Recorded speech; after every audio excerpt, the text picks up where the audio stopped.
noite. É uma alegria estar aqui com vocês e poder conhecer Timbó. Eu já tinha chegado aqui perto, eu já conheci Blumenau e Pomerode. Agora Timbó nunca tinha vindo e foi realmente uma descoberta. Achamos um lugar muito aprazível. Encontrei minha prima, agora primão ali, essa criança cheia de força para cantar e adorar, que coisa tremenda. E hoje tivemos o prazer de compartilhar com alguns irmãos lá pela manhã. Vocês são os pastores? O que é?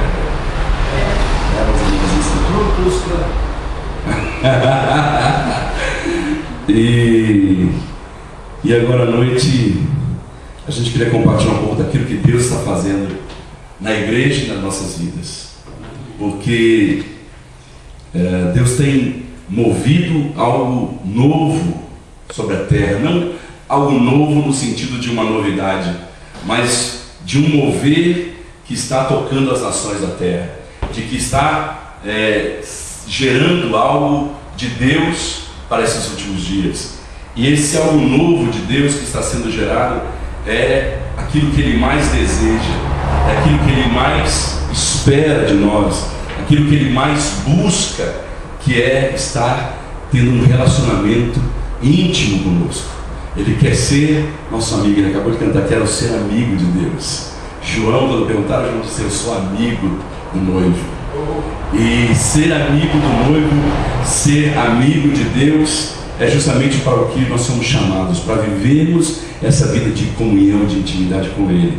Então, Isaías 56 diz aí no versículo 7, 56, 7, Isaías, fala sobre a alegria, o júbilo, o gozo na minha casa. Diz, todos estes trarei ao meu santo monte, e lhes darei alegria em minha casa, casa de oração. Seus holocaustos e demais sacrifícios serão igualmente aceitos em meu altar, porquanto a minha casa será chamada casa de oração para todos os povos. Amém? Amém. A minha casa será chamada casa de oração para todos os povos. Deus está movendo sobre a terra, seu Espírito está movendo sobre a terra, levantando homens, mulheres, jovens e até crianças para serem essas pessoas que vão andar na intimidade com Deus, que vão desfrutar desse relacionamento íntimo com Ele e que entendem que Deus está chamando a sua igreja para essa intimidade, que o caminho para essa intimidade se chama oração. E Ele disse, o meu povo terá, eu lhes darei alegria na minha casa, casa de oração. Nós sempre vimos a oração como algo que não era muito agradável, que a gente tinha que orar, mas que nem sempre a gente gostava de fazer. A reunião de oração, geralmente, é a reunião menos frequentada da igreja, né? Só vão aquelas meia dúzia de irmãs de coquinha, né? Na cabeça. E glória a Deus pela vida das irmãs de coquinha. Se não tivesse irmãs de coquinha, não tinha ninguém. Então, elas sustentaram a vida de oração da igreja por décadas, talvez séculos. Por quê? Porque a oração não é algo, não era algo prazeroso, não era algo que se desfrutava. Mas Deus está mudando esse conceito, fazendo com que a oração, a casa de oração, seja esse lugar de gozo, de alegria, esse lugar onde nós sentimos prazer e desejo de estar. E é isso que Deus está movendo sobre a terra, está fazendo nesses dias, levantando a casa de oração, o tabernáculo caído de Davi. Ele disse lá em Amós capítulo 6, restaurarei o tabernáculo caído de Davi. E o tabernáculo caído de Davi fala da adoração e da intercessão, fala de uma adoração de intimidade e de proximidade. O tabernáculo de Moisés era um lugar que Deus havia dado a Moisés, mas era um lugar cheio de compartimentos, né? Então havia o átrio onde todos podiam chegar, e depois só tinha um lugar santo, apenas os sacerdotes, os levitas podiam chegar naquele lugar, e depois no Santo dos Santos ninguém podia entrar, a não ser o sumo sacerdote uma vez por ano. E assim a arca da aliança de Deus ficava lá naquele lugar, isolada, separada do povo, e ninguém podia entrar na presença dele. O sumo sacerdote que entrava uma vez por ano tinha que passar por um ritual tremendo de purificação, de santificação, para que quando ele adentrasse naquele aposento onde estava a presença de Deus, simbolizada pela arca, ele não caísse morto. Era amarrado uma corda sobre a perna dele, para que se ele caísse morto lá dentro, e as sinetas iam tocar, presas ao corpo, então eles sabiam, se não houver mais barulho lá dentro, o homem morreu. E aí eles não podiam entrar lá para tirar, puxavam o defunto pela corda para fora. Por quê? Porque o lugar da presença de Deus era tão santo que ninguém tinha acesso àquele lugar. Somente o sumo sacerdote, uma vez por ano, entrava lá para oferecer sacrifícios pelos pecados do povo. Mas houve um outro tabernáculo, o tabernáculo de Davi. E esse tabernáculo nasceu do desejo de Davi de adorar a Deus, porque Davi era alguém diferente. Davi era um homem que amava a Deus. Davi era um homem que queria andar com Deus, queria conhecer a Deus mais intimamente. Davi era um homem que buscava conhecer a intimidade, o coração de Deus. Ele queria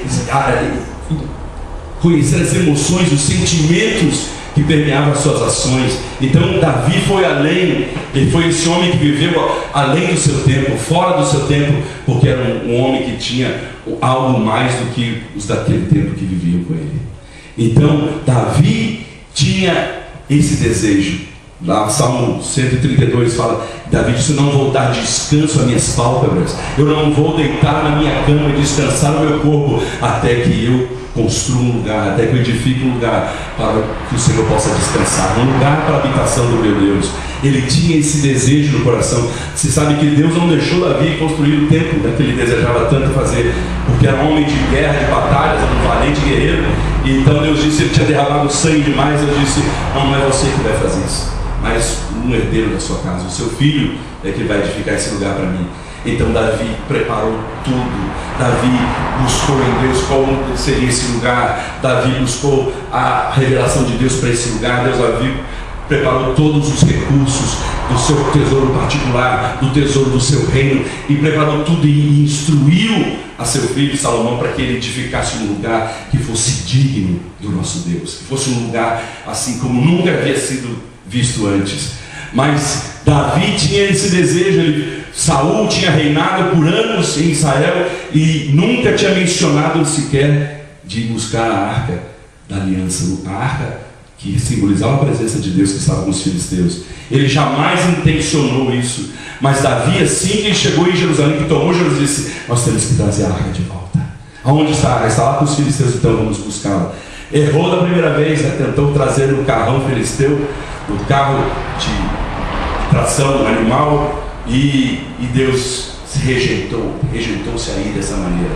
Tanto que os bois tropeçaram, a arca começou a cair, Uzá, filho do sacerdote, estendeu a mão para tentar segurar e morreu fulminado na hora, porque Deus irrompeu contra ele, porque tocou na arca. A arca não podia ser tocada, era para ser carregada nos varais sobre os ombros dos sacerdotes. Mas eles inventaram de botar sobre o carrão moderno, Imagina, tração animal, que bobagem. Carregar nas costas, é coisa do passado. Vamos botar no carrão filisteu, a boizada vai tocando, nós vamos adorando, cantando em volta, e está tudo mandando beijinho para Jesus, e coisa linda de Deus. E Deus então botou uma pedra no caminho e fez o boi tropeçar. E a arca começou a cair, e Uzá estendeu a mão para evitar que a arca caísse. E ele caiu fulminado naquele instante, porque usar significa força. E Deus estava dizendo: eu não vou na força do homem, eu não vou na força dos bois, eu não vou sobre esse carrão filisteu, eu ando sobre os ombros de homens separados e consagrados para mim. Homens que separam a sua vida, se consagram e que entendem que os varais falam de ministérios. Sobre os seus ombros estão os ministérios para poder carregar, para levar a presença de Deus. Então, Davi se aborreceu, ficou aborrecidíssimo, porque Deus havia rompido contra Uzá. e saiu chateado e disse: puxa, fui lá buscar, eu estou tentando trazer e Deus mata. Então depois ele se arrepende, entende que precisava fazer a coisa da maneira de Deus e não da sua maneira, da maneira correta.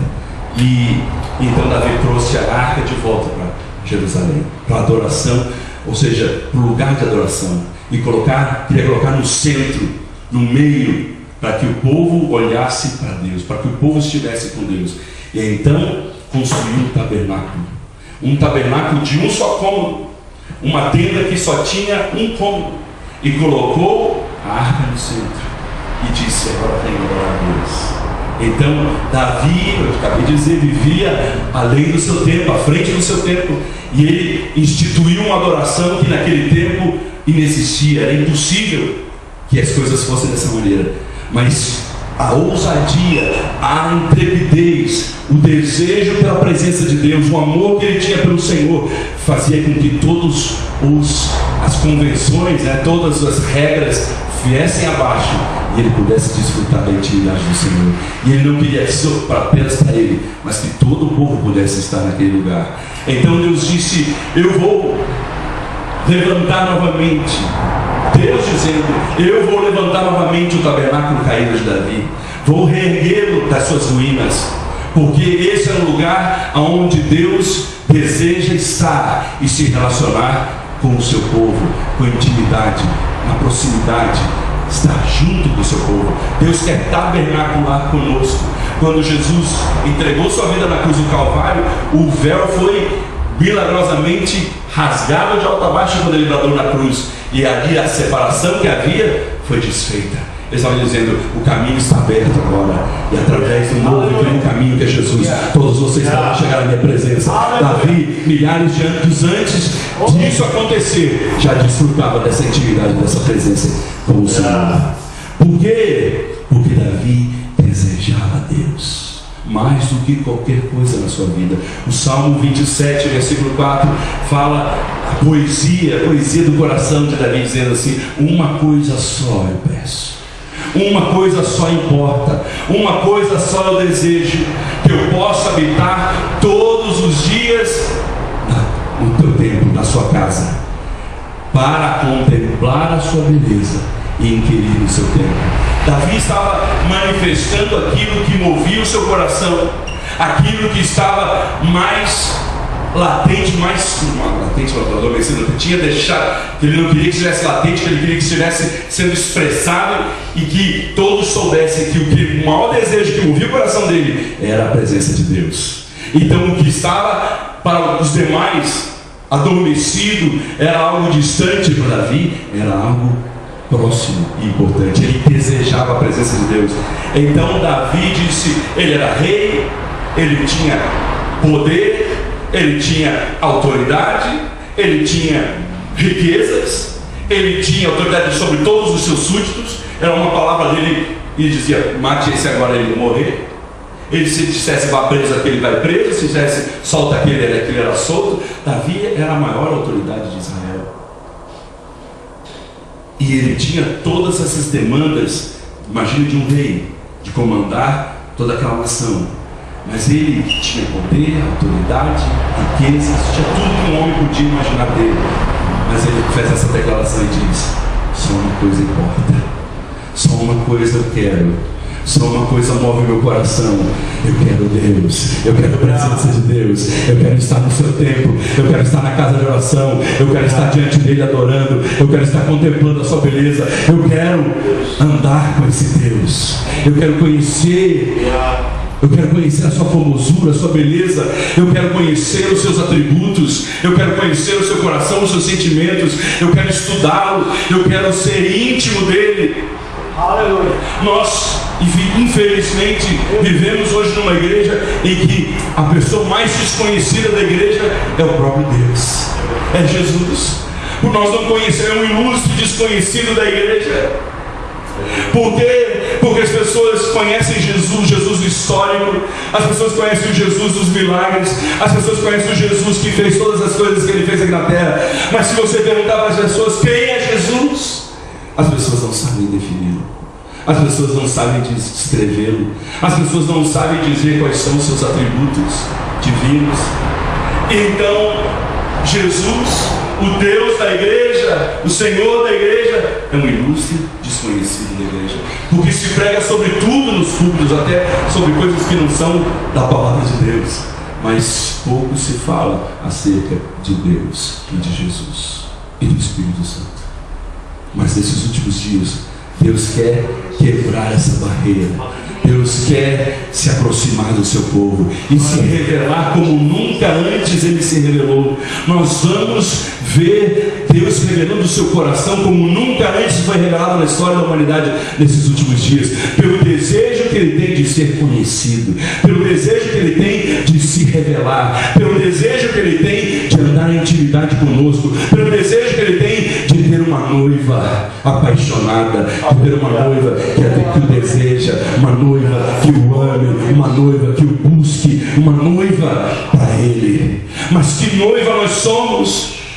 Uma noiva interesseira. Que chegamos domingo após domingo na igreja, né, nos nossos cultos, só para pedir: Senhor, manda aquela bênção, Senhor. O carro está ficando velho, a casa está começando a ficar com goteira, Senhor. Senhor, cadê a promoção que não sai? E o salário que não aumenta? E isso e aquilo. As nossas orações são orações egocêntricas, egoístas, totalmente voltadas para a satisfação do nosso próprio ventre, mas não para nos relacionarmos com Deus, não para nós termos tempo com Ele, não para o conhecer. Nós queremos Deus que nos supra, o Deus que nos abençoe, o Deus que faça milagres, mas nós não queremos Deus por quem Ele é, pela pessoa que Ele é. Nós não queremos conhecer esse Deus. E pela falta de conhecimento de Deus, a igreja é manipulada. O povo que não conhece a palavra é manipulado, é explorado. Nós estamos vendo isso acontecer no Brasil de uma forma escancarada. Nunca a igreja foi tão manipulada, tão explorada como tem sido nesses últimos dias. E sabe por quê? Pela falta do conhecimento de Deus. Sabe por quê? Pela falta da oração, da intimidade com Deus. Sabe por quê? Porque nós não nos levantamos para deter esses oportunistas que estão se aproveitando do Evangelho para levar os incautos, né, a essas sessões de descarregos, a essas correntes que elas vivem acorrentadas. Porque essas coisas se proliferam, porque pela ignorância do povo, esses poucos se aproveitam, né? Levam vantagem dessa situação. Agora, Davi era esse homem segundo o coração de Deus. Homem segundo o coração de Deus. Por que Davi era homem segundo o coração de Deus? Porque era um homem que amava a Deus e queria conhecer a Deus intimamente.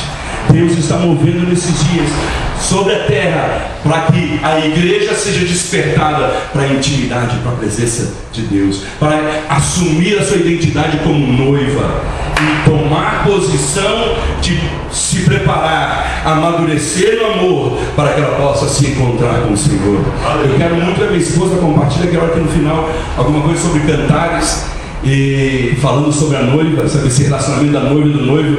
Nós por muitos anos vimos os Cantares como um livro, né, romântico, um livro para casamentos, instruções para casamento ou noivado. Nós vimos o livro de Cantares como algo, as pessoas até diziam: puxa, mas esse livro é sagrado mesmo, né? Algumas nuances do relacionamento, né? Da intimidade do noivo e da noiva, falando da beleza, da formosura, dos seus seios, fartos e tantas coisas. E as pessoas olhavam para aquilo com preconceito, até dizendo: meu Deus, isso aqui, Deus não errou em botar esse livro aí na Bíblia.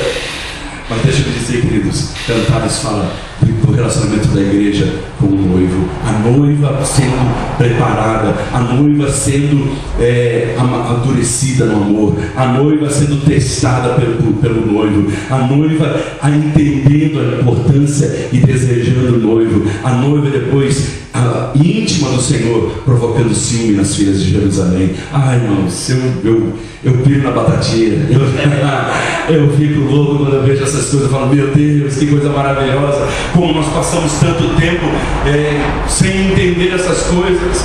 Eu estou pregando sobre o Apocalipse, a série do Apocalipse, e eu falo assim: meu Deus, que coisa maravilhosa. Quanto mais eu prego Apocalipse, mas eu me apaixono por Jesus. E as pessoas dizem: como?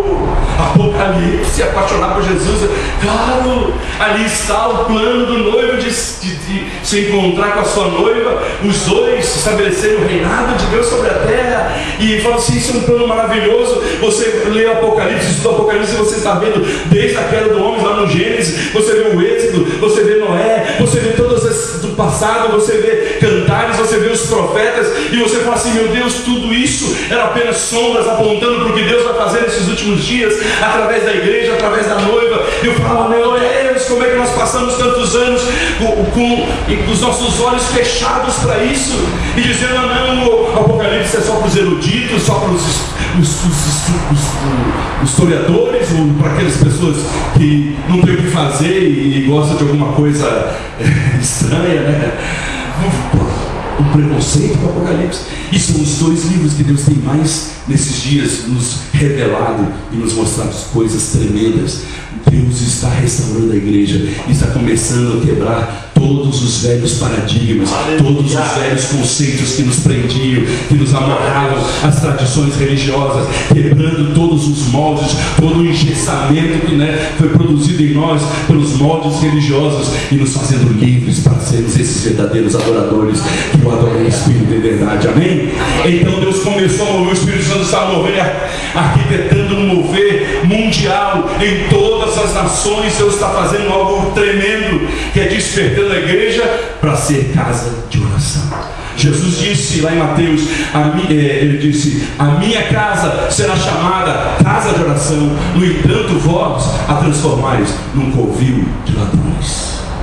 Quando ele entrou no templo, ele esperou ver o que? Adoração sincera, devoção verdadeira. Ele entrou no templo procurando adoradores, procurando gente que o buscasse, que o adorasse. Mas quando ele entrou no templo, que ele viu o comércio instalado, as bancas dos comerciantes, os animais sendo vendidos para o sacrifício, e tudo ali em torno de um ritual, tudo em torno de um negócio. Era business, era compra e venda dentro do templo. E ele, tomado de zelo pela sua casa, começa a virar as bancas e dizer: a minha casa será chamada casa de oração. Aleluia.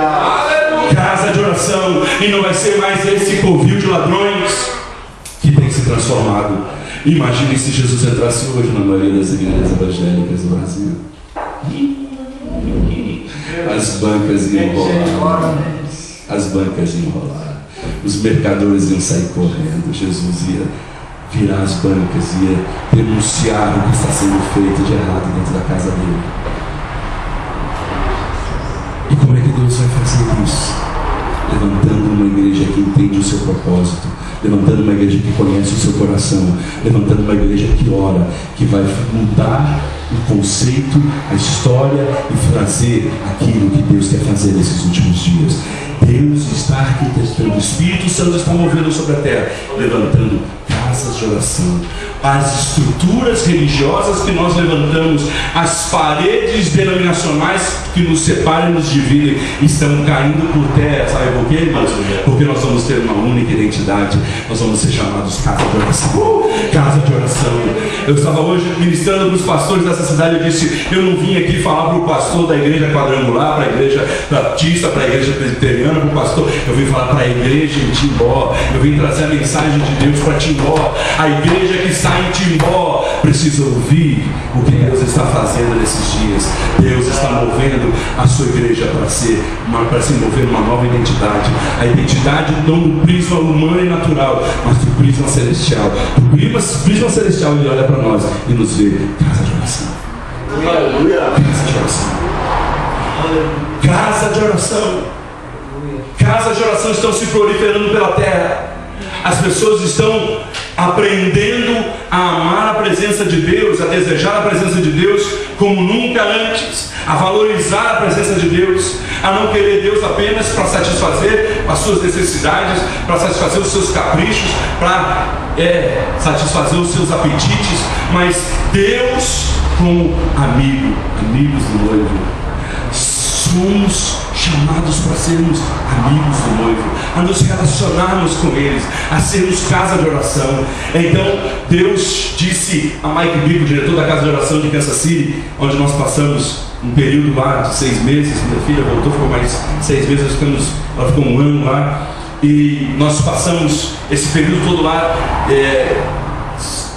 submergidos dentro da casa de oração. Passávamos 6, 8 horas por dia dentro da sala de oração, simplesmente desfrutando da presença de Deus, contemplando a sua beleza e descobrindo esse Deus.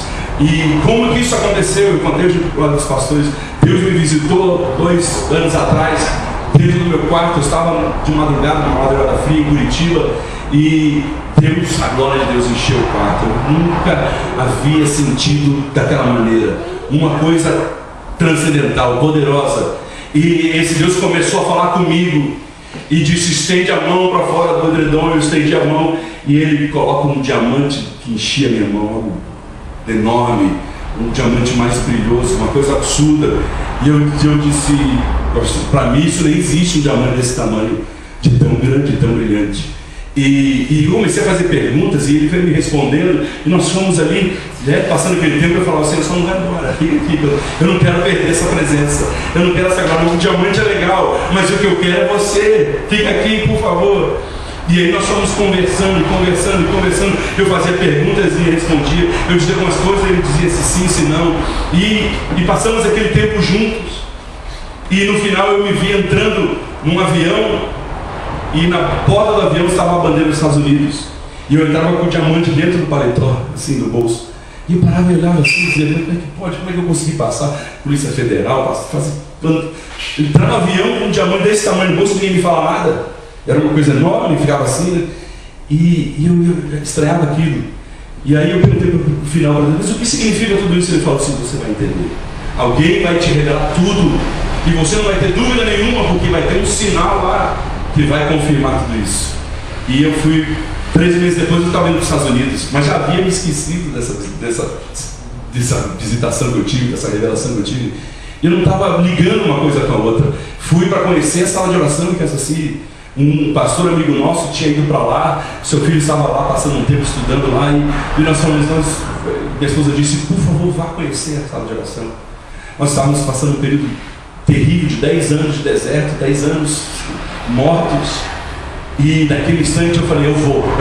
Ela já tinha alguns anos me insistindo que eu fosse, dizendo: eu não quero, eu estou cansado de tudo isso, eu quero algo de Deus, algo novo, algo que eu não quero mais nada que seja de homem, manipulação. Eu quero, se não for de Deus, eu não vou para lugar nenhum. E eu fui para Kansas City conhecer a casa de oração, no meio dos Estados Unidos, no meio do deserto, do nada, no meio do... E aí chegou... E eles começaram lá uma casa de oração, uma sala de oração, uma reunião de oração, há 14 anos atrás, dia e noite, sem parar. E até hoje essa reunião não terminou, elas continuam. Nós estamos aqui agora e eles estão adorando a Deus. E nós vamos voltar para casa daqui a pouco e eles continuam adorando a Deus. E quando nós estivermos dormindo, eles estão adorando a Deus. E quando nós acordarmos amanhã de manhã, descansado do nosso sono, eles continuam adorando a Deus. E quando você for para o seu trabalho, ou você for para a escola, ou você estiver fazendo os seus afazeres, eles continuam adorando a Deus. E quando você chegar em casa cansado de novo, ele ainda continua adorando a Deus. E vai fazer, e todos os dias assim. Porque Deus disse a Mike Bico: vou mudar o conceito de igreja, de adoração em uma geração, de adoração de intercessão, através do modelo do tabernáculo de Davi. E disse, e chamou Mike Bico para esse desafio de instituir uma casa de oração nos moldes do tabernáculo de Davi. E ele, a princípio, não entendia nada. Ele falou: eu não canto, eu não toco instrumento nenhum, como que eu vou fazer isso? Mas Deus foi guiando e dirigindo, porque ele tinha esse desejo por Deus, ele tinha esse amor por Deus, ele queria essa intimidade com o Senhor. Então Deus encontrou um parceiro, Deus encontrou alguém em quem ele poderia confiar a sala de oração global que está lá no Kansas City há 14 anos, dia e noite, com adoração e intercessão funcionando. Então nós fomos lá conhecer e eu fiquei impactado, fiquei tocado. Falei: meu Deus, esse é o lugar. Imagina você entrar num lugar onde 14 anos eles não param de orar, eles não param de adorar. Aquilo vai ser impregnado de adoração, de intercessão. o ambiente, a atmosfera espiritual cheia, carregada da presença de Deus, de unção. É uma coisa, quando eu abri aquela porta, entrei e tomei aquele, sabe? Falei, meu Deus, que coisa tremenda. E realmente minha vida nunca mais foi a mesma. Passei 30 dias lá, pela primeira vez sozinho, eu fui para conhecer o que eu tenho lá, ver o Espírito. O Espírito vai testificar no meu coração se isso é realmente o que Deus quer. E quando eu cheguei, eu senti exatamente o Espírito testificando. E passei 30 dias, amei aquele lugar, disse, vou voltar e vou trazer minha família. Nós vamos passar 6 meses aqui na sala de oração. E conversei com um dos líderes da casa de oração, falei para eles, e ele disse, você vai fazer a melhor coisa da sua vida. E nós, 2 meses depois, estávamos de volta lá. Mas antes de eu voltar para o Brasil, nessa primeira viagem, no último dia que eu estava para voltar para o Brasil, Deus me revela exatamente tudo o que tinha acontecido naquele dia no quarto.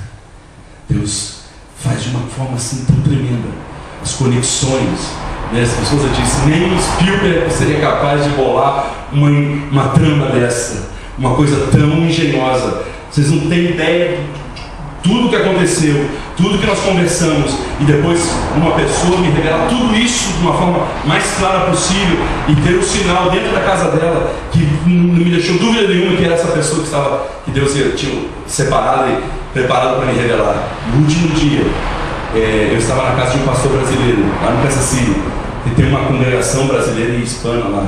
E esse pastor, depois de ter passado várias coisas com eles, e eu não estava entendendo o que estava acontecendo, no último dia eu estava na casa dele, e lá na casa dele estava o sinal. Havia uma réplica do diamante, exatamente do mesmo tamanho. E quando eu comecei a contar para ele que a visão que Deus tinha me dado, ele disse, para! Subiu ao quarto. Quando ele desceu, desce com uma caixinha na mão. Quando ele abre a caixinha, ele põe um diamante na minha mão, a réplica do diamante. E eu fiz assim, eu disse, meu Deus! Eu disse, é do tamanho, só não tinha um brilho no diamante, porque não era um diamante, né? Era uma réplica. Mas era um sinal. Deus disse, você vai ter um sinal, você não vai ter dúvida nenhuma. Eu falei, onde é que esse cara arrumou uma réplica de diamante para ter em casa naquele dia? E ele disse, minha esposa comprou isso numa liquidação da Macy's, que tem a casa no final do ano nos Estados Unidos, né? Tá aquela correria, né? No dia do Black Friday. E aí ela disse, comprou e não sabia por quê, achou bonito e ficou aí parado. E disse, agora eu estou entendendo por que ela comprou aquela pedra. E ele colocou na minha mão e disse, isso te pertence, isso é para você. E aí a mulher dele não estava em casa. E ela estava em Minneapolis, no outro estado. E de lá, eu falei, quando eu vi aquilo tudo, eu falei, meu Deus, eu preciso relembrar tudo isso. Eu tinha postado, né, no Facebook, e fui lá reler. Eu falei, por que isso está de novo aparecendo? Eu falei, eu tinha esquecido. E aí de repente Deus me disse, posta de novo. E eu postei no Facebook, na época ele disse, conte para as pessoas, porque alguém vai revelar. Eu falei, vou botar no Facebook, esse troço, é bom que eu gravo, porque eu tenho memória fraca, eu esqueço as coisas facilmente. Aí. Falei, pelo menos fica gravado. E eu fui reler, e Deus falou, põe de novo. Quando eu acabei de botar, ela entra e manda mensagem inteira para mim no Facebook e diz, você mostrou isso para minha mãe? Eu disse, não, eu acabei de vir da casa dela, ela pregou essa noite lá na igreja brasileira, estive com eles, passei horas com eles e eu me esqueci. E ela falou, então você espera, porque eu tenho uma coisa para te contar. Um dia antes, uma irmã brasileira disse, você está na casa certa. Porque eu lembrei numa mesa com eles conversando sobre a visão que eu tive. Ela falou, você está no lugar certo. A pastora Cláudia e a pastora Raquel, a filha e a mãe, as duas são expertas em revelações e visões. Eu falei, ué, já contei para tanto, já botei no Facebook, contar para mais um, para mais dois, que diferença faz?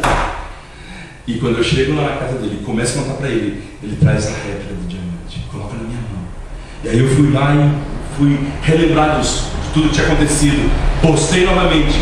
E aí a mulher dele disse, eu tenho uma coisa para te falar, espera porque eu vou te escrever. E essa mulher me revela tudo. Ela nem estava em casa, ela estava em outro estado dos Estados Unidos. E me revela tudo com detalhes. E por último ela começa a escrever em inglês e ela diz assim, aqui nos Estados Unidos existe uma cultura. A cultura de que alguém que quer se casar, quer ficar noivo de uma moça, ele vai com um diamante para pedir casamento. E disse, e o diamante, o anel é esperado. A noiva, os pais da noiva estão esperando aquele dia que ele vai fazer o pedido de casamento. E o tamanho da joia, a pedra, representa quanto aquela noiva significa para ele, quanto o valor que ela tem. Então, nós conhecemos vários jovens trabalhando, ralando, guardando save money, guardando dólar, dinheiro, para quê? Para comprar a joia, o diamante. Porque ele sabe que se chegar lá com uma lasquinha, a mulher vai perguntar: você me ama muito, né? Para trazer uma lasca de. Então ele tem que comprar um diamante. E isso é forte. Você vai lá em lojas, com Costco, que é um supermercado, um atacadista, chega lá e está lá cheio de diamantes, não? Para vender, porque é tão forte isso lá. E aí, ela começou a dizer: isso é cultura pelos Estados Unidos. A noiva está esperando para ver quanto o noivo a ama, quanto ela representa para ele. Os pais da noiva também estão de olho para ver: quero ver quanto que esse cara aí ama minha filha, vamos ver o tamanho do diamante que ele vai trazer. E ela disse: essa é a cultura aqui nos Estados Unidos. E ela disse: então, Deus está te dizendo que esse é o valor que você tem para ele. E ele está te pedindo em casamento. E disse: you marry me? Você quer casar comigo? E disse: não com ministério, não com uma visão, não com uma denominação. Eu quero que você se case comigo. Eu quero que você ande comigo, que seja íntimo meu. Eu quero que você seja minha noiva. As pessoas me perguntam: como é que você se sentiu no dia em que recebeu esse diamante? Eu falo: olha, eu me senti uma noiva deslumbrada. E eles ficam me olhando assim e falei: pode ficar tranquilo, que eu não tenho problema nenhum com a minha sexualidade. Sou homem assumido, não tem problema nenhum. Mas naquele dia eu me senti uma noiva deslumbrada. Eu recebi um diamante novo, um pedido de casamento. Deus estava dizendo: eu quero que você se case comigo. E eu perguntava para ele na conversa, digamos: mas aonde eu vou guardar esse diamante? As pessoas vão querer me matar se souberem que eu tenho um diamante tão valioso assim.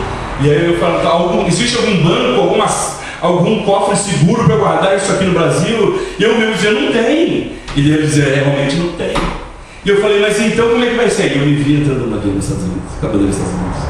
E aí Deus começa a me revelar tudo e dizer: era aqui que eu queria te trazer, nesse lugar, para que você depositasse aí o diamante na sala de oração. No lugar onde a minha presença é adorada, onde a minha presença é cultivada dia e noite. Eles estão me adorando, eles estão me buscando, eles estão intercedendo dia e noite, noite e dia. E eu falei: aqui está o cofre. Eu amo aquela sala de oração, irmãos. Eu amo aquele lugar, porque naquele lugar Deus restaurou minha vida, meu casamento, meu ministério, meu chamado. Restaurou tudo de uma só vez. Por quê? Porque me ensinou a amar a sua presença, a ser essa noiva que deseja estar com Ele, que quer contemplar a sua beleza, que está fascinado, seus olhos estão fascinados pela beleza dele, de quem Ele é. Como Davi disse: uma coisa só importa, que eu possa habitar no seu templo, na casa de oração todos os dias, para contemplar a sua beleza. Davi teve com certeza a revelação da beleza de quem ele era, e ele disse: eu não vou trocar isso por nada. O reino não move meu coração, não é a riqueza que move meu coração, não é o poder que move meu coração. O que move meu coração é a presença dele, estar com ele, estar olhando e contemplando a sua beleza. Então Deus transformou a minha vida naqueles dias. Eu falei: meu Deus, esse é o lugar. Eu levei minha família. 2 meses depois nós estávamos os 3 em casa assim, e passávamos horas naquela sala de oração, e não nos cansávamos, e nos sentíamos felizes. E quando Deus disse ao Mike Bigo que eles iam passar dia e noite adorando e orando, ele disse: mas como que é isso, Senhor? Imagine uma reunião de oração dia e noite. Se as pessoas não suportam ficar 1 hora na igreja orando, imagine dia e noite. Como seria isso? Algo enfadonho, algo cansativo, as pessoas não iam suportar. Ia cair todo mundo duro, cansado, né, de orar. Meu Deus, não aguentando mais. Por quê? Como é possível passar tanto tempo na presença de Deus? Como é possível passar tanto tempo orando e não se cansar? Então, ele disse: no modelo tabernáculo, veja como era o modelo tabernáculo de Davi. Tabernáculo de Davi, Davi pagava do seu próprio bolso 288 cantores, 4.000 músicos e 4.000 porteiros. Para quê? Para que o incenso não deixasse de queimar na presença, subir na presença de Deus. Para que música e adoração houvesse todo o tempo e a intercessão estivesse chegando diante de Deus. Então Deus falou: você precisa aprender com Davi a passar tempo na minha presença, desfrutar da minha presença. Então ele foi lá e disse: mas como que isso acontece? Então Deus chamou ele lá no Apocalipse capítulo 4, capítulo 5. Apocalipse é tremendo, irmãos. E aí, capítulo 4, capítulo 5 fala do ambiente celestial. Primeiro revelando Deus no capítulo 4, e no capítulo 5 revelando o Cordeiro, Jesus, e o plano de Deus para o seu Filho reinar sobre a terra. E então ele vê um detalhe. Diz que os 24 anciãos, os 4 seres viventes, que estão todo o tempo na presença de Deus, adorando, os 24 anciãos lançando suas coroas aos pés dele e o adorando. E ele disse, eles tinham uma harpa e uma taça cada um deles. Capítulo 5 de Apocalipse. Cada um deles tinha nas suas mãos uma harpa e uma taça. Então Deus falou para ele: você precisa aprender a harpa e a taça. O que significa? A harpa significa a música, a adoração, e a taça, a oração dos santos. Então disse, a combinação da adoração com a oração, com a intercessão, é o que entretece, é a malha que entretece o ambiente celestial. Eles estão em meio à adoração e à intercessão. Então disse, é isso, como é feito nos céus, que precisa ser feito na terra. Então ele entendeu que precisava reproduzir o ambiente celestial aqui na terra, com adoração e intercessão. E então Mike Bickle chamou os músicos, chamou alguns guitarristas e disse: nós vamos adorar a Deus e orar. E eles tocavam e ele intercedia. E eles tocavam e ele intercedia. E daqui a pouco não era mais um grupinho pequeno de 20 pessoas. Daqui a pouco eram 50, daqui a pouco eram 100, daqui a pouco eram centenas, logo eram milhares. E eles já estavam fazendo 24 horas por dia aqui. E desenvolveram um modelo que chama harpa e taça, de adoração e intercessão, para que os períodos de intercessão que acontecem, são 12 períodos de 2 horas, ou 24 horas, 2 e 2 horas, entra uma equipe, transiciona e trocam as equipes. E eles estão todo o tempo, adorando e intercedendo, através do modelo da harpa e taça. Então é algo prazeroso, é algo gostoso. É uma delícia estar naquela sala de oração.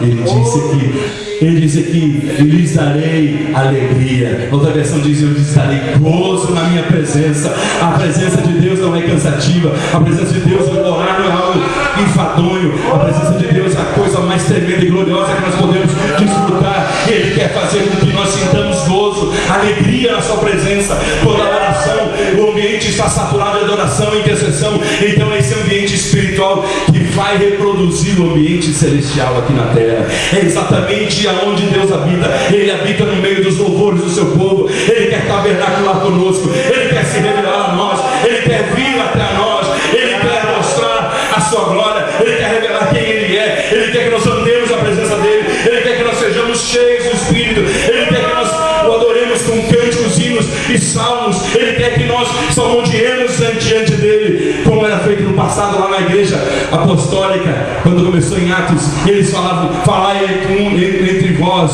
com salmos, hinos e cânticos espirituais. Eles salmodiavam um para o outro, como nosso irmãozinho acabou de salmodiar para nós aqui. E ele dizia, porque grande é o Senhor e muito digno de ser louvado. E o outro dizia, sim, Ele é excelso e poderoso, grande é a sua obra, e de majestade e de poder Ele está revestido. E o outro respondia, sim, quem é como o nosso Deus? Não há Deus como Ele. Eles estavam salmodiando um para o outro. Era assim que a igreja apostólica se relacionava, cantando, salmodiando um para o outro, um abençoando o outro, dando palavras de Deus, a revelação de Deus que cada um tinha um para o outro. E assim foi escrito os salmos, dessa maneira. Eu tenho desafio nossa igreja no Rio de Janeiro a cada dia estudar, ler, tentar gravar o máximo de um salmo, todos os dias um salmo. Então são 150 salmos, só que o 119 é uma enormidade. Então eu falei, vamos dividir o 119 em 4 partes, em 5 partes. Então dá um pouco mais de 150 dias. E todos os dias vocês vão ler, todos os dias vocês vão meditar, todos os dias vocês vão orar, e todos os dias vocês vão cantar os salmos. A gente não canta no banheiro, né? Falei, então cante o salmo, vai pro banheiro, meu irmão, e começa, minha alma engrandece ao Senhor. Oh, eu te adoro, eu te louvo, eu te exalto, Senhor. E assim, eu disse edificando uns dos outros. E nós vamos fazer uma dinâmica agora aqui.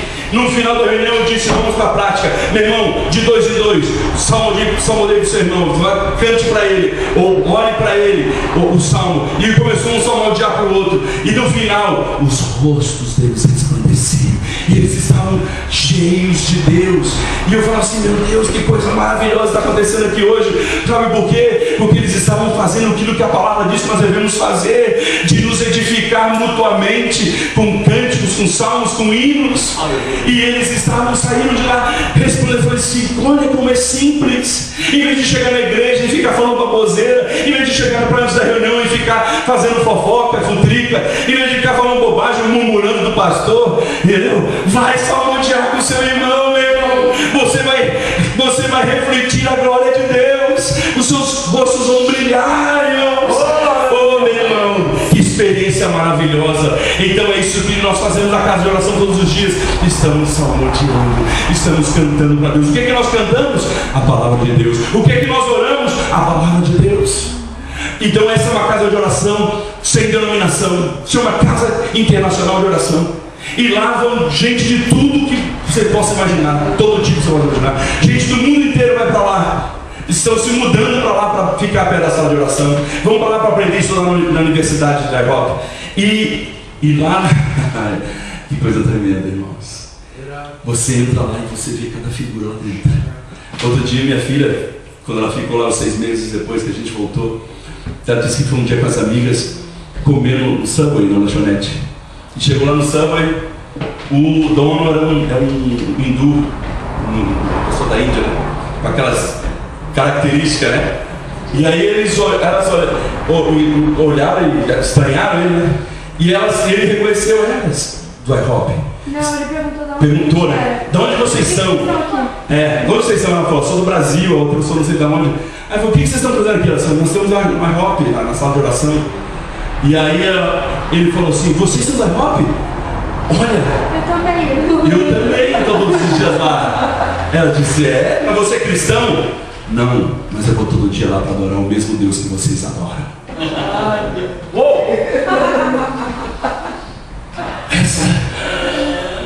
Ele falou, antes de eu vir para cá abrir a minha lanchonete, eu tenho que ir na sala de oração adorar o mesmo Deus que vocês adoram.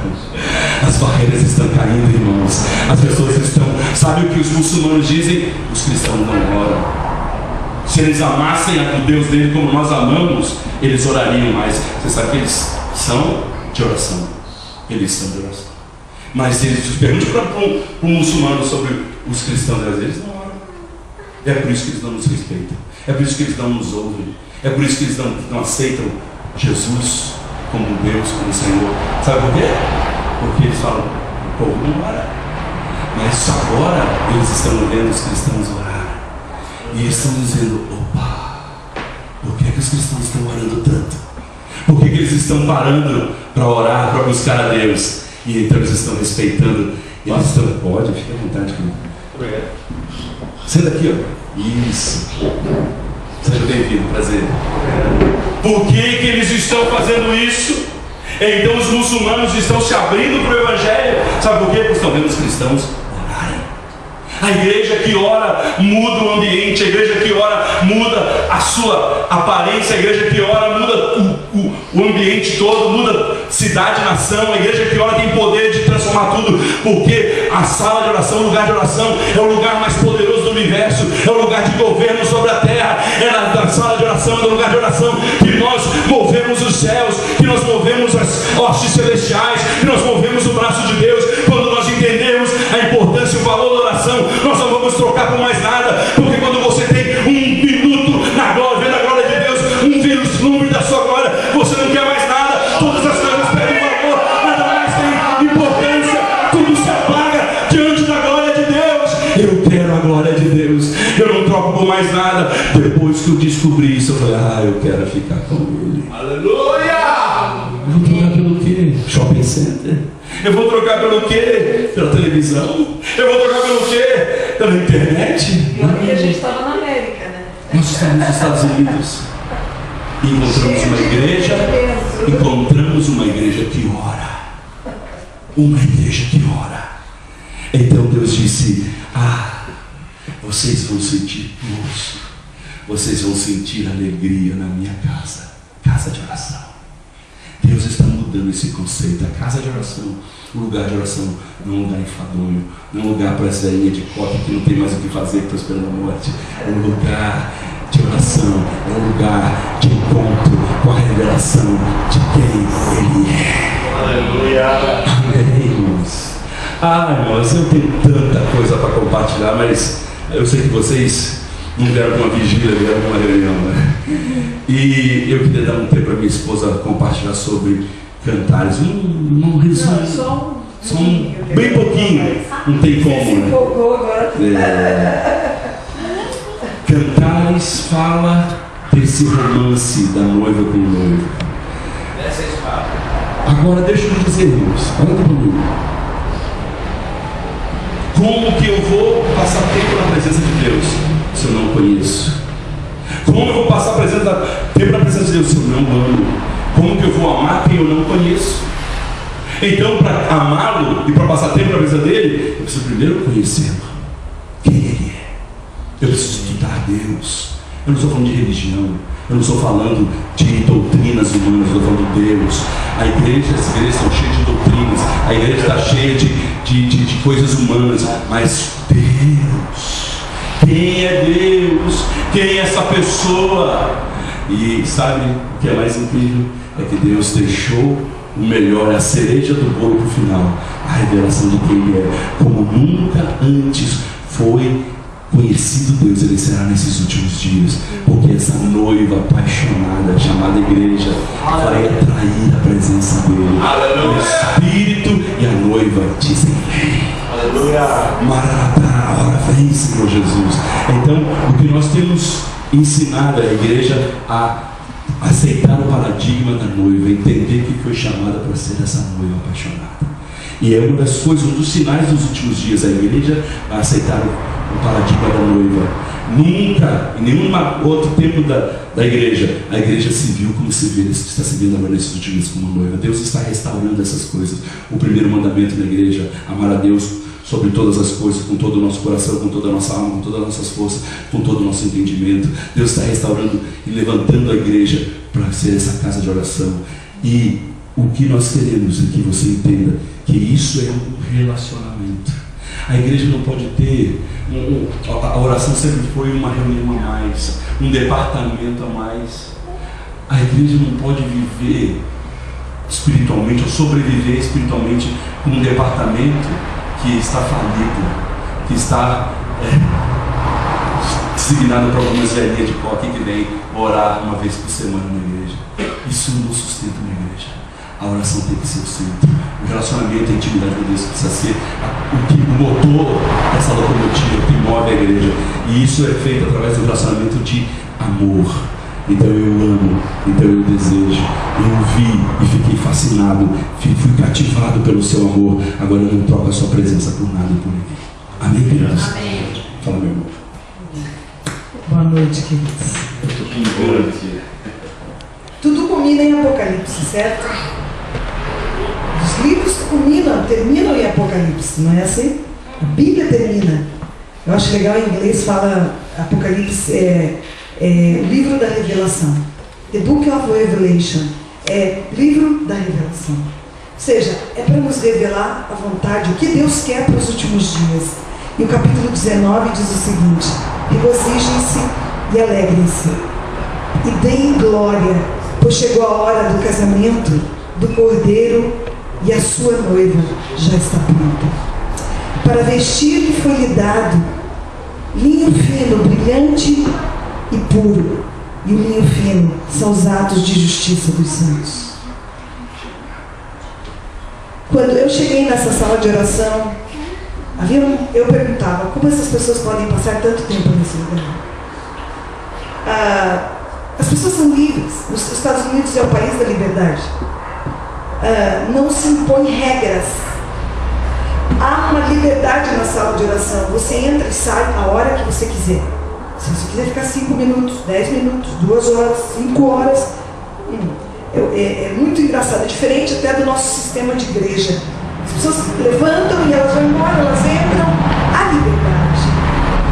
eu não compreendia como as pessoas podiam passar tanto tempo na sala de oração. Até que Deus me disse, elas são apaixonadas por mim.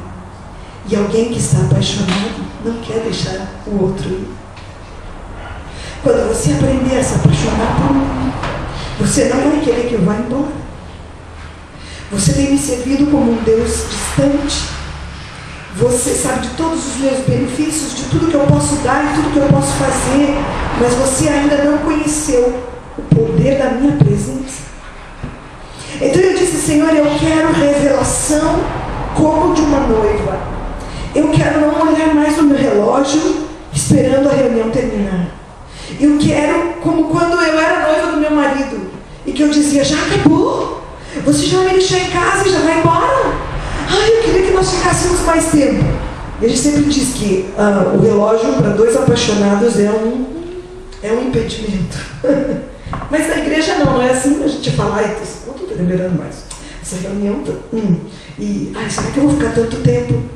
Então ele me revelou que era ser uma noiva. E o Mike Bickle, que é o líder dessa sala de oração, ele não tem nenhum título, ele simplesmente se chama Mike Bickle, e eu fui chamado para servir a igreja. E ele foi buscar a revelação de Cantares, um livro que ninguém gosta de falar. E eu nunca havia pregado sobre Cantares, queridos. Eu achava que Cantares era só para a hora do casamento ou nos estudos de casais, para a igreja. Mas eu não entendia que aqui podia representar e que representa a relação de Jesus como meu noivo. Então eu tenho tanta coisa para falar, não tenho como falar. Eu só quero resumir para vocês isso.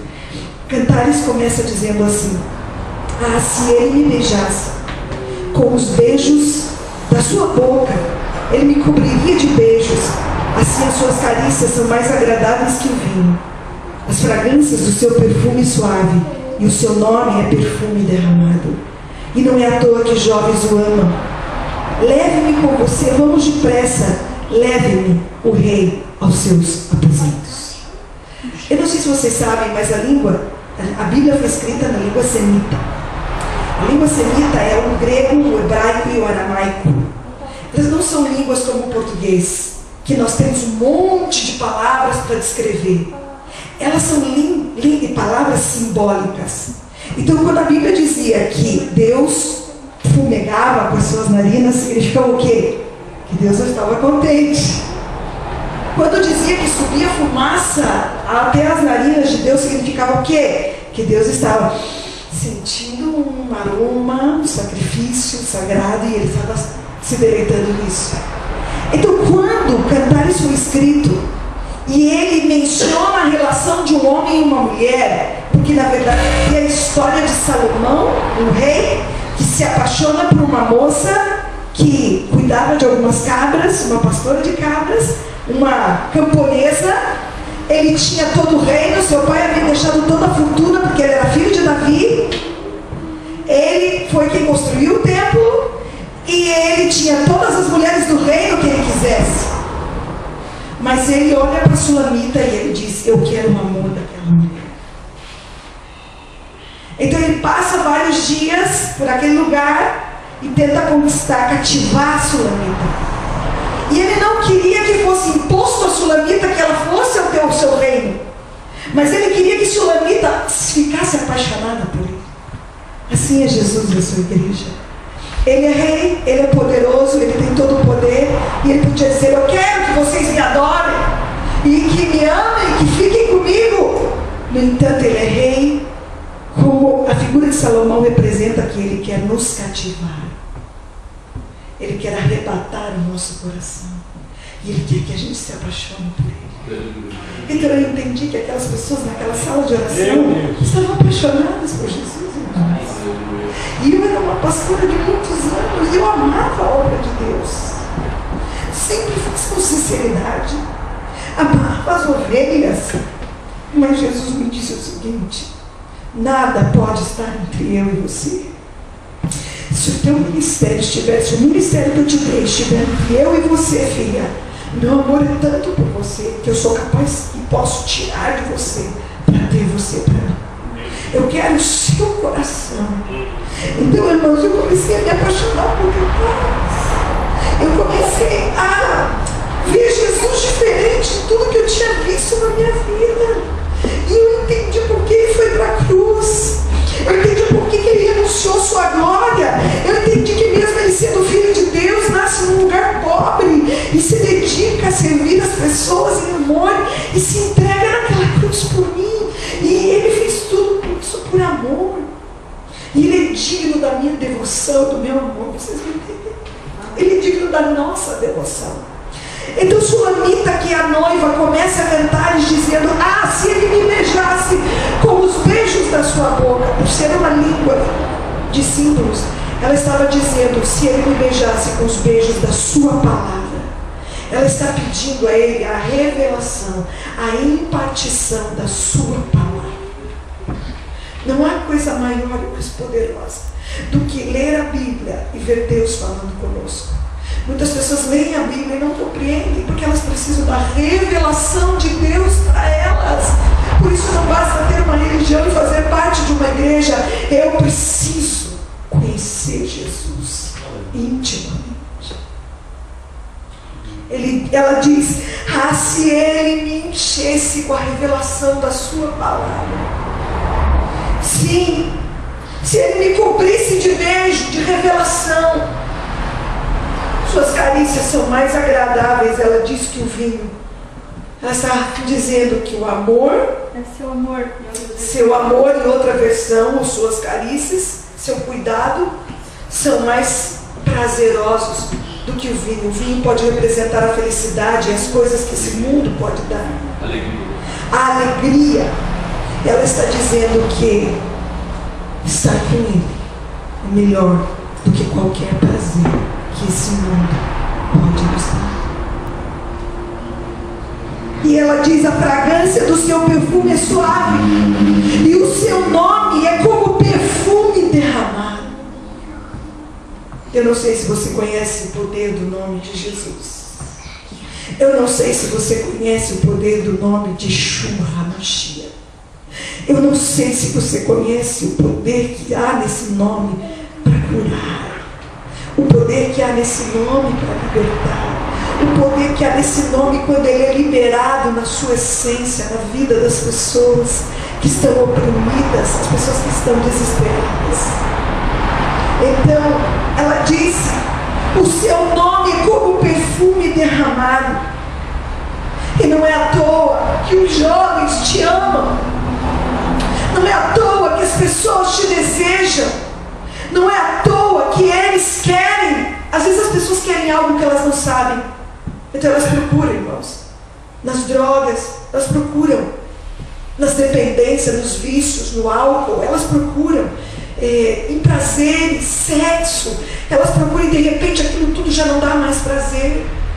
Porque na verdade o homem foi criado com uma necessidade de Deus. E só Deus pode preencher esse vazio, essa necessidade que nós temos. A gente pode buscar várias coisas, mas é só Ele que pode suprir. A gente pode procurar uma religião e se Ele não estiver, Ele não vai suprir. Não seremos supridos. Você pode procurar um ministério e se Ele não estiver, você não será suprido. Você pode procurar em qualquer lugar, se Ele não estiver, não será suprido. Por isso as pessoas podem ter dinheiro, as pessoas podem ter fama e poder e assim ainda se suicidam. Porque a alegria não consiste em comida nem bebida, mas é a alegria do Espírito Santo. E ela disse: leve-me com você depressa. Esse noivo cativou o coração dela. Ela não tem mais reserva para ele. E assim é a sua igreja. Foi assim que eu me vi com ele. Eu disse: leve-me depressa. Eu quero estar com você. Eu não tenho como falar Cantares, porque cada versículo de Cantares tem uma revelação da relação que Jesus quer ter comigo e com você. Nós poderíamos passar aqui horas, dias, meses, anos. Mas ele falou por 8 anos só para cantar. Não tem como eu falar tudo. No capítulo 2, a amada diz: eu sou uma flor flor de Saron, um lírio do vale. Alguns pensam que Jesus é a rosa de Saron, mas a rosa de Saron é eu, você, a noiva. E ela diz o seguinte: como uma macieira entre as árvores da floresta, é o meu amado entre os jovens. Tenho prazer em sentar-se à sua sombra, e o seu fruto é doce ao meu paladar. Ele me levou ao salão de banquete, e o seu estandarte sobre mim é o amor. Essa noiva entende que só Ele pode suprir, só Ele pode sustentar, só Ele pode alimentar. E ela estava sendo saciada do amor que todos nós nascemos, e quando nascemos necessitamos, que é o amor de Deus em nós. Nós poderíamos continuar. Ela vai passar algumas provas. Essa noiva será testada por 2 vezes. Um dos 3 estágios que Existe muita coisa. Ela precisa crescer no amor. Jesus não está chamando uma noiva dondoca. Jesus vai chamar uma noiva que vai ser forjada no amor, e por final ela vai ser uma guerreira. Ninja. E o meu marido disse que ela será uma noiva ninja. Vocês, acontecem tantas coisas em Cantares. Ela, no capítulo 1, diz que está morena, mas ele a vê como bela. Esse moreno, ela diz que o sol a queimou, fala do pecado na nossa vida, mas que ainda nós em pecado o Senhor nos ama, porque Ele não muda o amor dEle só porque nós falhamos. Quem faz isso somos nós, seres limitados que somos, que condicionamos o nosso amor de acordo com se estão nos suprindo. Jesus nos ama a despeito das nossas falhas, dos nossos pecados. E ela diz: ainda assim eu sou bela aos teus olhos. Eu não tenho como falar tudo, mas ela é testada. Ela queria ficar à sombra dele. Então Jesus a chama, o noivo a chama para ir ao deserto com ele. Ela se nega a ir porque ela queria estar na sombra dele. O lugar de sombra é sempre gostoso, irmãos. Ninguém quer ser forjado pelas provas, pelas lutas. Mas quando ela se recusa a ir com ele, ele tira a presença dela, mas ele não a deixa, porque diz que ele está na frente, na fresta da porta observando, na fresta da janela observando a sua amada. Então ela diz, ela pergunta a ele, eu vou ler para vocês, para a gente não se perder aqui. Ela diz: não fiquem me olhando assim porque eu estou escura, foi o sol que me queimou a pele. Os filhos da minha mãe zangaram-se comigo e fizeram-me tomar conta das vinhas, mas da minha própria vinha, porém, eu não pude cuidar. Isso aqui fala daqueles que cuidam, né? Como eu, por um tempo na minha vida, eu cuidei tanto da vinha dos outros irmãos, e eu descuidei da minha própria vinha. Conte-me você a quem eu amo, onde faz pastorear o seu rebanho, e onde faz as suas ovelhas descansarem ao meio-dia. Se eu não souber, serei como uma mulher coberta com véu, junto aos rebanhos dos seus amigos. Se você... Aí o amado fala, porque aqui é assim, uma parte a amada fala, outra parte o amado responde. E ele diz: se você, ó mais linda das mulheres. Notem, ela acabou de dizer que estava escura, mas ele ainda vê como linda. Se você é a mais linda das mulheres, se você não sabe, siga a trilha das ovelhas. E faça as suas cabritas passarem junto às tendas dos pastores. Comparo você, minha querida, a uma égua da carruagem de Faraó.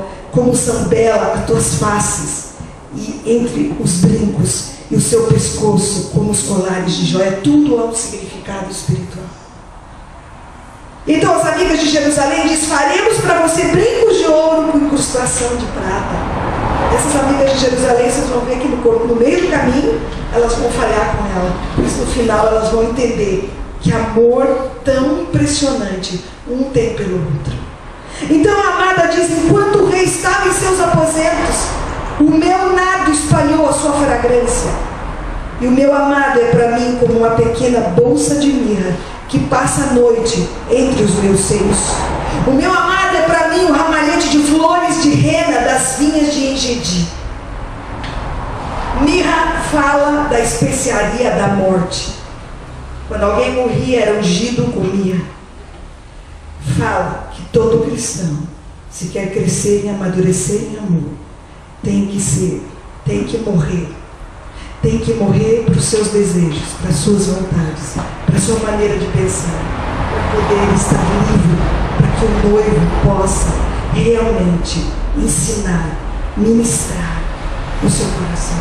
Não há como eu te ensinar aqui hoje, mas eu quero deixar uma palavra a vocês. A igreja desses últimos dias será uma igreja como a noiva de Cantares, apaixonada pelo seu amado, totalmente. Ela chega a dizer algo. Ela passa por um período na sua vida onde ela foi espancada pelos vigias, onde ela apanhou na segunda prova, no segundo teste. E ela diz o seguinte para o seu amado: se vocês encontrarem meu amado, porque a presença dele havia sido retirada dela, diga a ele que eu estou enferma de amor. Essa noiva já está no processo de maturidade. Ela sofreu, ela foi espancada, ela foi ferida, mas ela entende que nada pode separá-la do amor do seu Deus ou do seu amado. Nada pode nos separar do amor de Jesus. Quando essa noiva cresce em maturidade, irmãos, pode enfrentar lutas, decepções, frustrações, e ela vai descobrir no final que tudo aquilo fez parte como plano de Deus para que ela crescesse no amor. E ela termina a sua jornada mais apaixonada do que antes. Então, desse jeito, irmão, dá para ficar horas numa sala de oração. Havia momentos em que eu não falava, talvez 30 minutos, 1 hora, eu simplesmente ouvia a adoração e esperava que ele se aproximasse de mim. Eu contava experiências para o Bill, para a Bárbara, e dizia, sabe, tinha horas que eu sentia o Espírito Santo com uma palavra, diz como uma pomba, que se eu fazia movimentos bruscos, prestava atenção em outras coisas, ele se afastava. Mas quando eu retomava meu desejo, a minha vontade de buscar, a minha busca, então ele novamente se aproximava. Mas houve um dia em que eu já estava 4 horas na sala de oração. E queridos, eu sou extremamente frenética. Passar 4 horas é porque eu já havia morrido muito por minha vontade. Mas eu quis aquilo. E eu lembro que na 4 horas passaram. A presença de Deus pesada, o cabode de Deus, que a gente não sabe o que é esse irmão se não passa tempo com Deus, se aproximou de mim naquele lugar. E eu perdi as minhas forças humanas. E eu caí no meu lugar, porque a sala de oração, cada um faz a sua parte, ninguém se mete com você, é você com Deus. Um lugar para 700 lugares, às vezes está lotado, não tem lugar para sentar, às vezes está menos pessoas, às vezes está quase vazio, porque é 24/7. Eu lembro que naquele dia eu senti tão forte a presença de Deus que eu estava disposta a ir com Ele. Eu não sei se você já provou isso na sua vida. Algumas vezes eu ia orar de madrugada, que está tudo em silêncio em casa, e eu sentia que estava fluindo a oração. Eu sentia que Deus estava manifestando. Mas eu parava num ponto, porque havia em mim um certo temor de que se Deus se aproximasse demais de mim, Ele podia me levar, sei lá. Então só eu sabia disso. Eu parava, ia dormir. Mas naquele dia em que eu senti a glória pesada de Jesus naquela sala, eu não tive medo de dizer para Ele: Jesus, se você quiser me levar agora, pode me levar. Eu não estava em transe, irmãos, eu estava consciente. Eu lembrei da minha filha, eu lembrei do meu marido. Ninguém quer deixar a sua família. Mas era algo tão glorioso que eu entendi o que era o céu. E o céu não é o que as pessoas pensam. Alguns chegam, nós viemos do Rio, pastoreamos no Rio, então os cariocas são terríveis para fazer piada com a igreja. Então eles dizem, pô, se o céu for aquele negócio de ficar lá tocando harpa e ficar lá no coral, tá louco, então eu prefiro ir pro inferno, sabe? Que alguns dizem assim, que lá vai ter isso, aquilo, né? Mulherada, sei lá o que, eles dizem isso. E eu disse, primeiro, vocês não sabem o que é inferno. E segundo, vocês também não sabem o que é o céu. Irmão, eu sabia. Eu tinha compreensão do que podia ser inferno, mas eu não tinha compreensão do que era o céu. Quando eu senti aquela glória pesada, naquele momento houve uma sensação de plenitude. Plenitude. Não havia mais dúvidas, não havia mais crise, nem uma sombra de crise existencial. Não haviam temores. Havia certeza de uma coisa: eu nasci para passar a minha eternidade junto com Ele. Eu nasci para contemplar a sua glória, a sua beleza. Eu nasci com um único propósito: conhecer o que mais importa. E a minha pergunta essa noite é: quantos de nós desejamos conhecê-lo intimamente dessa forma? Quantos de nós queremos conhecer um pouco da nossa eternidade, do nosso destino final? Eu sempre preguei na igreja assim, eu dizia, irmãos, nós temos que decidir aqui em vida aonde nós queremos passar a eternidade. Se nós queremos passar eternamente com Deus ou eternamente separados de Deus. Eu tinha um temor dentro de mim, mas eu não entendia o que era poder estar com Ele e quão terrível seria ter que passar a eternidade sem Ele. Deus está buscando, desejando. É como quando eu quero alguém muito e eu busco por esse alguém. Eu busco conhecer, eu busco saber o nome. Por isso o apóstolo Paulo disse assim, que essa é a relação entre Deus e a igreja, Jesus e a sua noiva. Tal é, né, o amor entre, ele compara o amor de um homem e uma mulher, de um esposo por uma esposa. E ele diz assim, que o amor do marido deve ser como o amor de Jesus pela sua igreja, que amou tanto a sua igreja a ponto de entregar a sua vida por ela. Aí ele termina dizendo assim, mas eu me refiro a Cristo e à igreja. Então, para mim fica claro, porque ele usa uma metáfora, né? Ele, como um símbolo, o amor de um homem apaixonado por uma mulher e uma mulher por um homem. Quando eu me apaixono por alguém, quando eu amo alguém, quando eu desejo conhecer alguém, eu vou quebrar todas as barreiras que podem me impedir. Pastora, como eu faço para ser salvo? Entregando a sua vida a Jesus Cristo.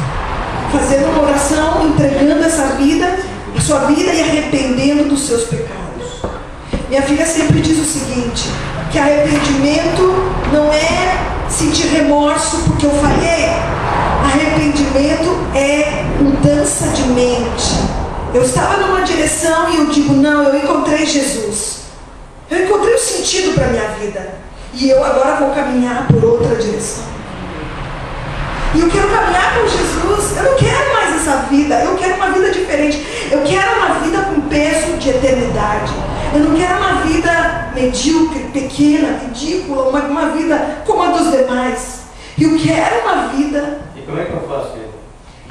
Entregando sua vida a Jesus é o primeiro passo. E nós vamos fazer essa oração hoje à noite aqui. Ok? Todos nós vamos fazer essa oração de entrega, entregando nossa vida a Jesus. E depois alguém vai te orientar. Eu quero. Amém, amém. Quero entregar. Queridos, Deus abençoe vocês. Obrigada vocês terem me aguentado me ouvir tanto assim. E meu marido vai terminar. Deus abençoe. Amém. Não dá tempo de explicar tudo, mas a noiva de Cantares passa por 3 estágios. No primeiro estágio, ela é uma noiva imatura. É o estado da igreja de maturidade. Depois, ela passa pelas provas, é testada. E por último, essa noiva está madura no amor. E a noiva madura no amor é essa noiva que estará pronta para reinar com Cristo.